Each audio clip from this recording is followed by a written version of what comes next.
Comment avoir demain une navigation marine qui soit totalement respectueuse de l'environnement? Une navigation qui utiliserait le vent comme moyen de propulsion, mais avec des moyens ultra modernes. Alors que s'ouvre le salon nautique de Paris, il s'achève d'ailleurs ce dimanche, nous nous intéressons à une entreprise qui s'est donnée pour mission d'atteindre cet objectif. Nous recevons pour en parler Yves Parlier. Bonjour, merci d'être sur notre chaîne. Vous êtes marin et vous avez fondé en 2014 Beyond the Sea qui développe un dispositif innovant, le SeaKite.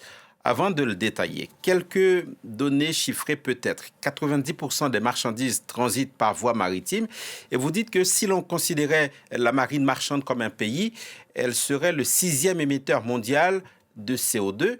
Ils sont effrayants, ces chiffres. Ils sont effectivement effrayants. La marine marchande est indispensable à notre économie car en fait, paradoxalement, c'est beaucoup moins polluant de naviguer sur la mer parce que les bateaux demandent beaucoup moins d'énergie que les avions, par exemple, ou les camions. Mais quand même, comme 90% de nos marchandises passent par la mer, ça représente 3% des émissions humaines, soit effectivement l'équivalent du sixième pays industriel. Et ceux qui nous regardent voient en images d'illustration ces bateaux, on va les revoir ces images, avec une sorte de voile planant au-dessus. Beyond the Sea en 2014 que vous avez fondé s'est lancé dans cette aventure du SeaKite. Qu'est-ce que c'est que le SeaKite? Présentez-nous ce dispositif. Donc le SeaKite, c'est l'aile qu'on voit sur l'écran avec un système de pilotage automatique et d'envoi et de récupération. Là, on envoie l'aile et on voit qu'elle va changer de forme, elle devient pilotable et là, elle va se mettre à tracter n'importe quel navire auquel elle est accrochée et ce, de manière automatique.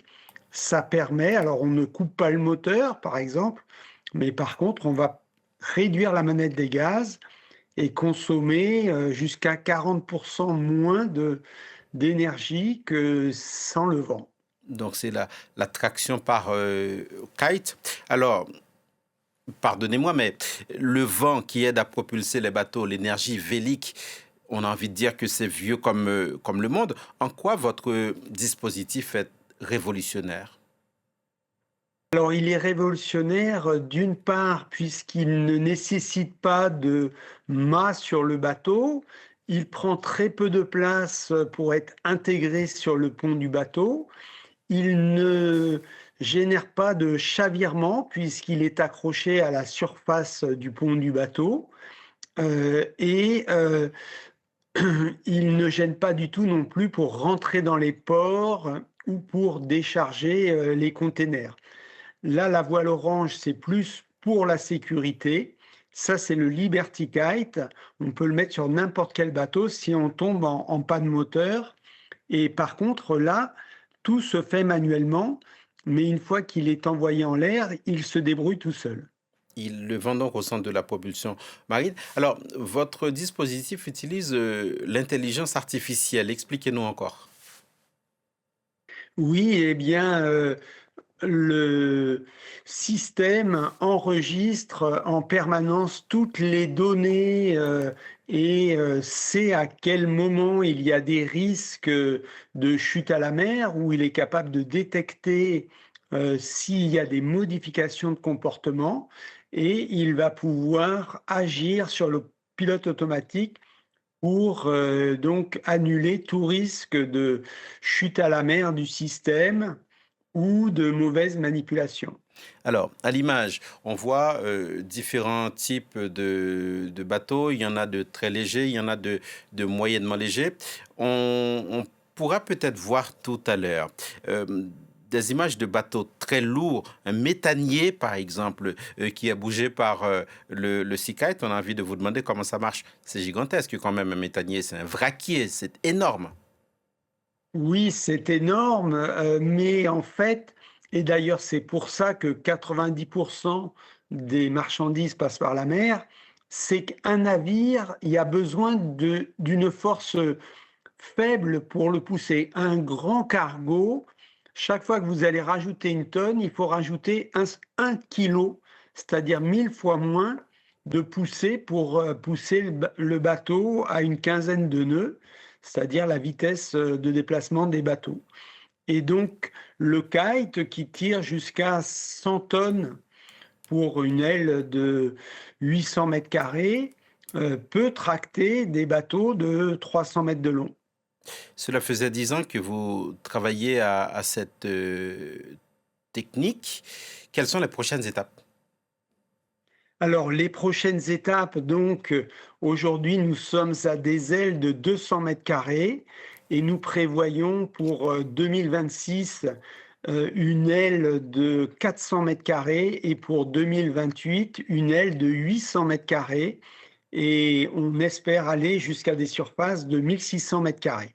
On va parler argent, Yves Parlier. Quel est le coût de ce dispositif? Alors forcément, c'est proportionnel à la surface. Une aile de 50 mètres carrés Sea Kite qui va se retrouver sur un bateau, par exemple, de 40 mètres, c'est de l'ordre de 200 000 euros. Et pour un cargo, il faut plutôt compter pour une 400 mètres carrés de l'ordre de 2 millions d'euros. Mais Merci. en fait, Mhm. c'est un moteur qui a un certain prix, mais le carburant est gratuit. Voilà le plus gros navire qu'on a équipé qui fait 160 mètres de long, qui est un chimiquier et qui navigue au large du Chili. Dernière question, Yves Parlier, est-ce que vous pourriez nous rappeler l'état des normes environnementales aujourd'hui s'agissant de la navigation maritime? Alors, l'OMI, qui est l'organisme de l'ONU qui légifère la pollution et la navigation en mer, a une feuille de route avec un objectif de moins 40% en 2030, moins 70 en 2040 et neutralité carbone en 2050. Mais aujourd'hui, il est sûr que le premier objectif, malheureusement, ne sera pas tenu. Hmm.